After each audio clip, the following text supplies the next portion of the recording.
proteínas, elas apresentam 4 estruturas básicas, né? Que é a estrutura primária, a estrutura secundária, né? Como você pode ver aqui, ó. Você tem a estrutura primária, estrutura secundária, estrutura terciária e estrutura quaternária. Vamos falar um pouquinho de cada uma dessas estruturas. Deixa eu só ajeitar um negócio aqui rapidinho, para a gente poder dar continuidade. Então, isso. Então, vamos lá. Então, são essas 4 estruturas que a gente tem. Vou começar falando da estrutura primária, correto? Então, a estrutura primária, ela corresponde simplesmente à cadeia de aminoácidos, à sequência linear de aminoácidos. Ou seja, a sequência de aminoácidos que vai formar, né, a proteína como um todo. Então, essa sequência linear de aminoácidos que a gente tem, ela é chamada de estrutura primária. Você vai ver que depois essa estrutura ela vai começar a tomar formas, modificar suas formas. E aí a gente vai ter, através dessa modificação dessa forma, né, não dos aminoácidos, não da sequência de aminoácidos, mas da forma desses aminoácidos. Então, a forma em que a estrutura vai estar espacialmente falando, né, a sua estrutura espacial, ela vai se alterar, mas a sequência de aminoácidos ela não se altera. Então, a estrutura primária é formada a partir do ribossomo, né, que vai iniciar essa formação da estrutura primária, e depois a estrutura vai passar por outras organelas, onde que ela vai ter essa conformação espacial, e vai ter essa modificação em estrutura secundária, terciária e depois quaternária. Então, a gente vê aqui uma estrutura primária.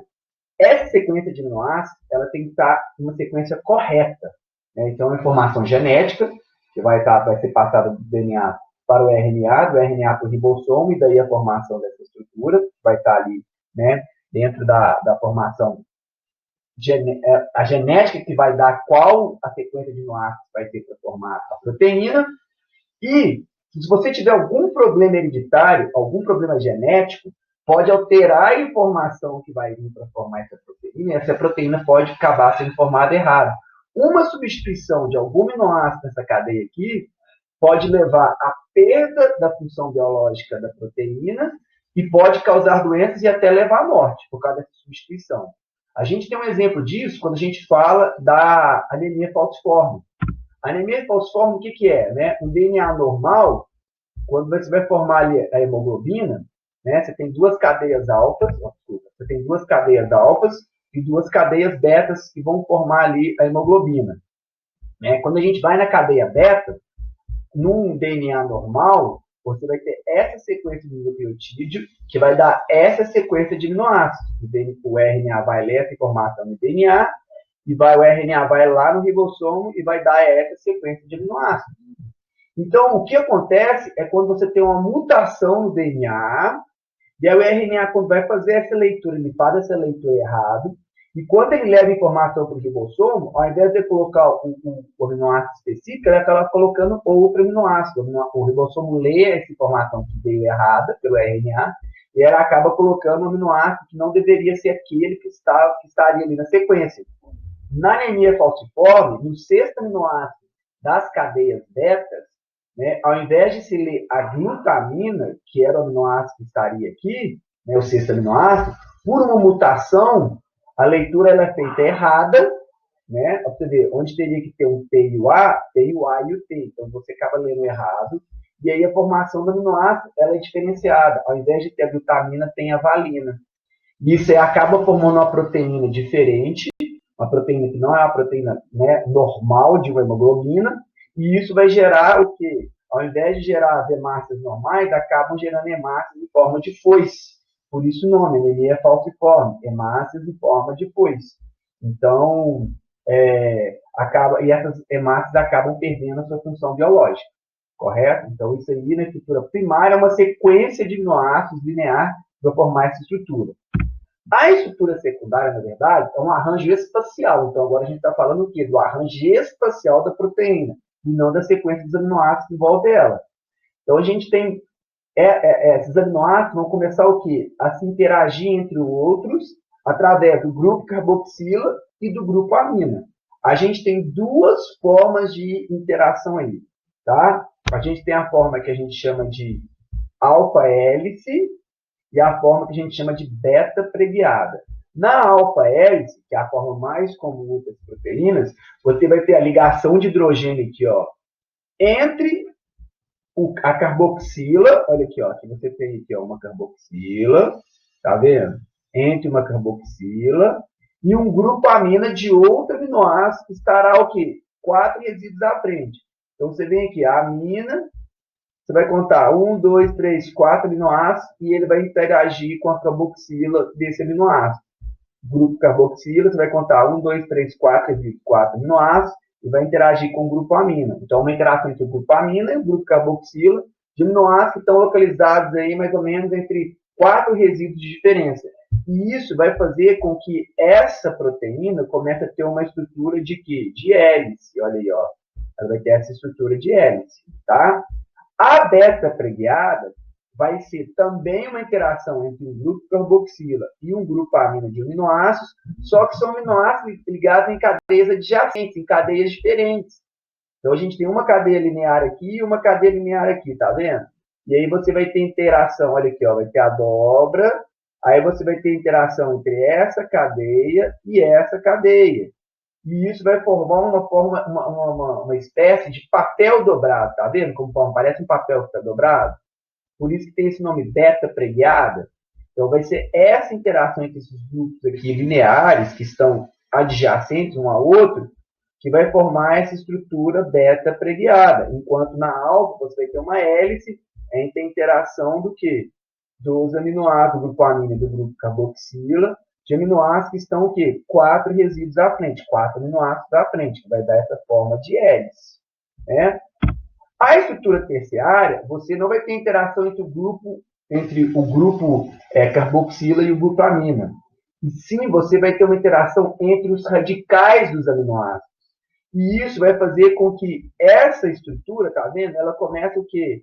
A formar dobras, por causa da interação entre os radicais. Os radicais vão se interagindo, os aminoácidos da cadeia ali, da cadeia secundária, né? Eles começam a se interagir e começam o quê? A formar dobras que vão formar essa estrutura terciária.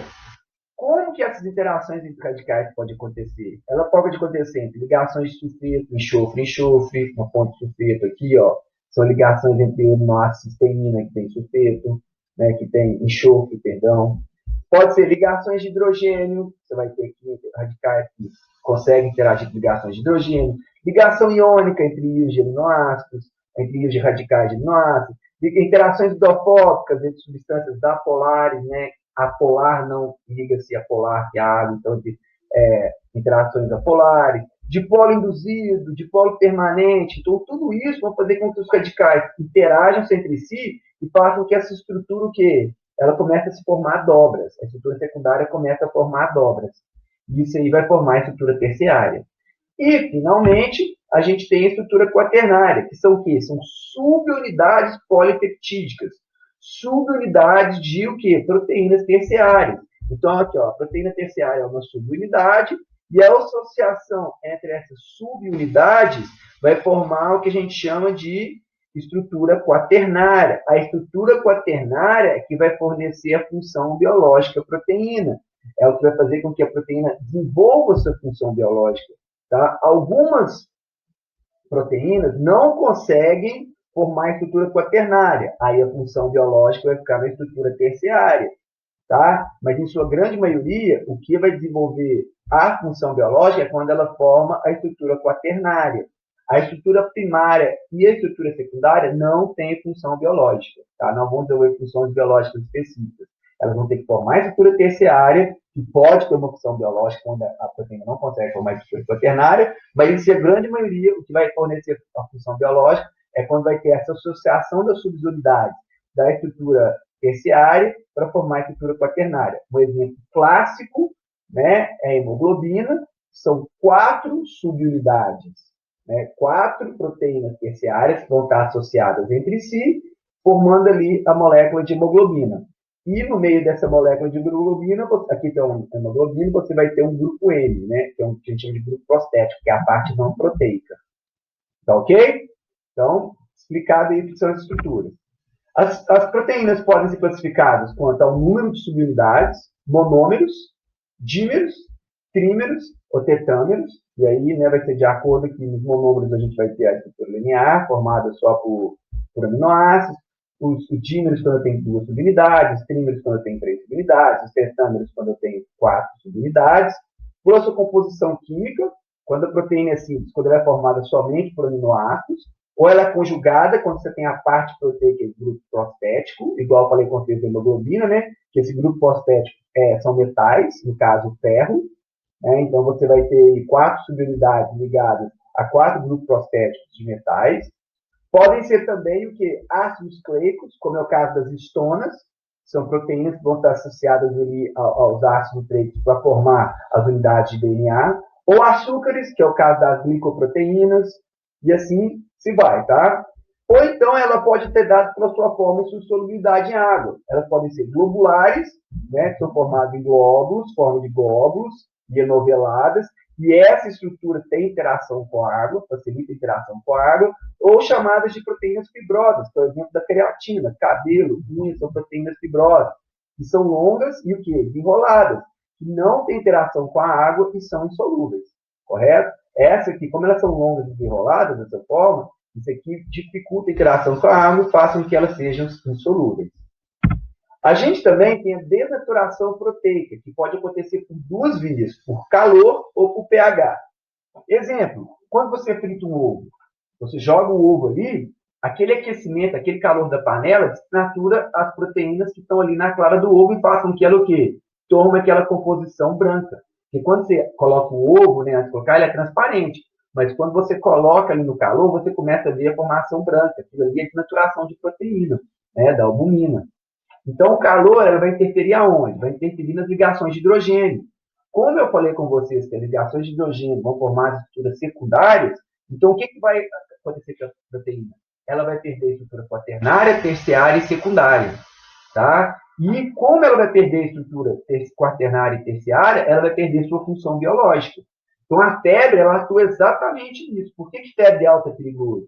Porque a gente está com a temperatura alta, a gente está ali, influenciando nossas proteínas, que no caso são nossas enzimas. Você vai estar desnaturando essas enzimas aí, elas vão perder a função biológica e atrapalhar o quê?